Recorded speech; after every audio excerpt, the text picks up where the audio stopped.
هذا شاب من شباب جدة، كان يشتغل في مستشفى. يقول أنا موظف عادي في المستشفى. في يوم من الأيام مديري قال لي على نهاية الدوام، يقول أنا بطلع خلاص تقريبا الساعة 2، يقول كنت بطلع، فقال لي لا تطلع، فيه رجل تاجر معروف واقتصادي معروف من كبار تجار جدة بيجي، عنده مراجعة وعنده موضوع معين، فلا تطلع حتى تسنعه وتضبط أموره.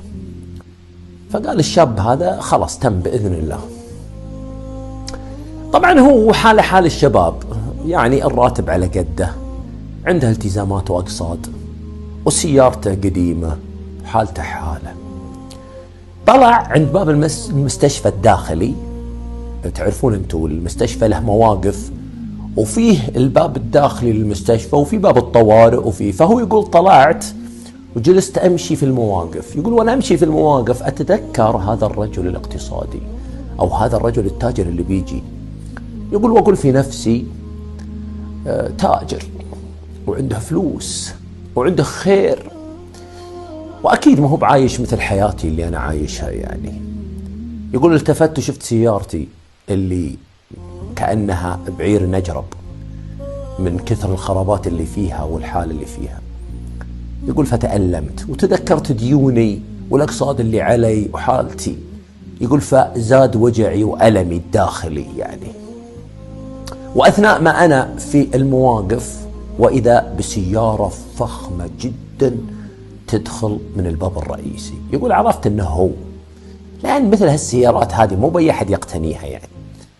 هو راكب قدام والسواق يسوق فيه. يقول منظر السواق يقول أحسن مني 1000 مرة، لبسه وهندامه يقول أحسن من لبسي وثيابي اللي علي كلها.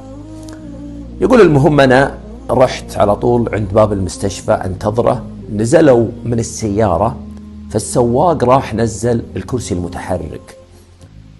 يقول ثم جاء عند الرجال عند الباب، باب السيارة، وركب هذا الرجل معه على الكرسي المتحرك. استقبلتهم عند الباب، حياك الله طال عمرك يا مرحبا بك، شلونك عساك طيب، وهو يرد علي ردود كذا بصوت منخفض الحمد لله الحمد لله. يقول مشيت حتى جيت المكتبي، مكتب كبار الشخصيات يعني استقبال كبار الشخصيات لأن المستشفى خاص.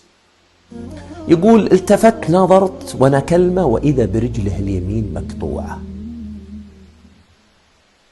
يقول قلت له الله يحييك طال عمرك. قال الله يسلمك. يقول قلت الله يسلمك وش عندك اليوم؟ رجلك هذه المقطوعة فيها مشكلة؟